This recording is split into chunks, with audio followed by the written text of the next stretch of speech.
ہندوستان گئی تو ہمارے میزبان ہمیں بنگلور لے گئے. بنگلور میں ہم دیکھا، بہت اچھا لگا. پھر کسی نے کہا بھائی یہاں تو میسور بھی قریب ہے تو وہاں بھی چلے تو وہاں تو میں نے کہا بھائی وہاں تو چلیں، مجھے ٹیپو سلطان کا مزار دیکھنا ہے. ہم وہاں پہنچے تو وہ مزار ہی اتنا خوبصورت، سیدھا سادہ، بڑا اچھا.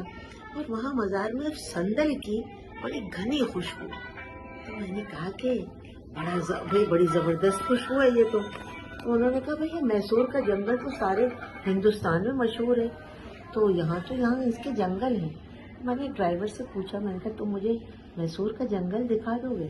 اس نے کہا ہاں باجی، گھنٹے سے کم لگے گا آپ کو لے جاؤ. میں چلی گئی. بڑی خوشی سے میں نے دیکھا درخت ایک دوسرے کے ساتھ ملے جلے کھڑے تھے. خوشبو نہیں ہے.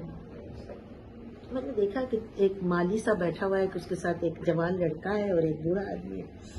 میں اس کے پاس گئی. میں نے کہا بھائی ایک بات بتاؤ، یہ سندل کا جنگل ہے اور یہاں خوشبو نہیں ہے. تو وہ ہنسنے لگا. اس نے کہا ماں جی آپ کو یہ بات نہیں کہنا چاہیے. میں نے کہا کیوں؟ یعنی کہ آپ کو نہیں معلوم؟ میں بتاتا ہوں.